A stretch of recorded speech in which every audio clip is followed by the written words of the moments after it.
Женщину арестовали по подозрению в убийстве знакомого в Якутске. Об этом сообщает Следственный комитет Якутии. Следователи возбудили в отношении 26-летней неработающей женщины уголовное дело. По данным следствия, женщина со своей подругой в состоянии алкогольного опьянения пришла в гости к знакомому мужчине, где между ней и хозяином жилища возникла ссора. Итогом конфликта стал удар ножом в грудь потерпевшего. От полученного ранения мужчина скончался на месте происшествия через непродолжительное время, а женщины скрылись из квартиры, предприняв меры к сокрытию улик. Через непродолжительное время их личности были установлены и подозреваемую задержали. Своей виновности в умышленном убийстве она не признала, однако следователям собраны доводы, которые судом расценены достаточными для помещения ее под стражу на время предварительного расследования. В настоящее время следствие продолжается. В сгоревшем частном гараже в селе Батамай Кобяйского района погибли отец и сын. Следователи устанавливают обстоятельства произошедшего. По сообщению Следственного комитета, информация об обнаружении тел поступила ранним утром 19 сентября. На место происшествия выезжал заместитель руководителя Намского межрайонного следственного отдела. В ходе осмотра места происшествия установлено, что мужчины 1939 и 1964 годов рождения временно проживали в гараже с пристроем на период строительства частного дома.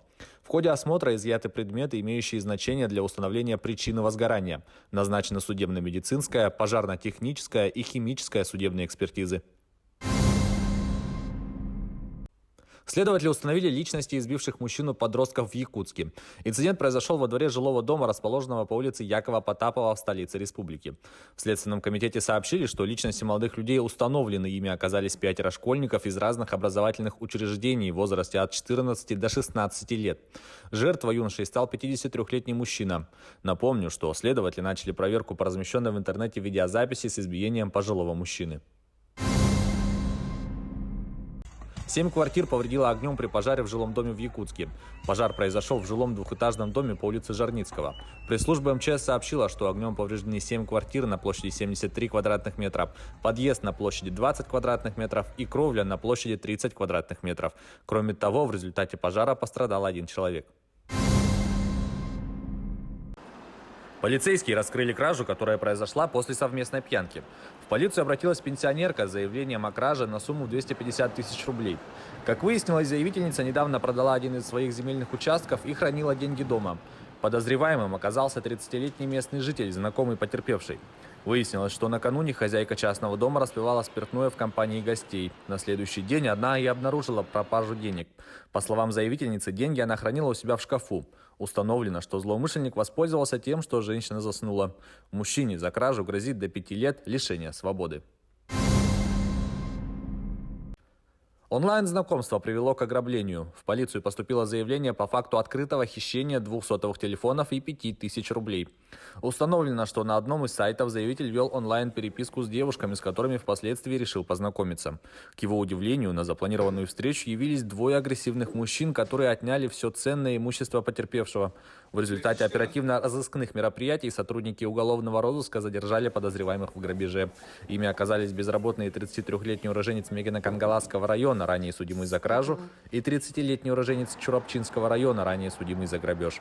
Злоумышленники продали похищенные телефоны случайным знакомым за 3500 рублей.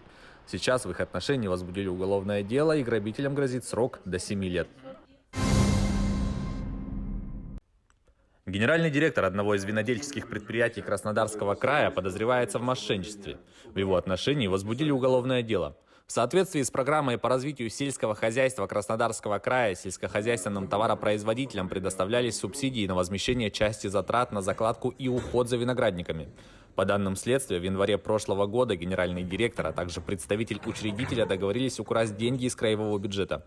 Руководитель предприятия заключила с индивидуальными предпринимателями фиктивные бестоварные договоры на поставку строительных материалов на общую сумму более 60 миллионов рублей, а также фиктивные договоры подрядов на их установку и подвоз.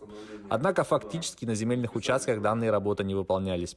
В результате фигурантам была предоставлена субсидия в размере около 50 миллионов рублей. Это была рубрика «Чрезвычайные происшествия». Выпуск подготовил Юрий Осипов. Берегите себя и до встречи в эфире.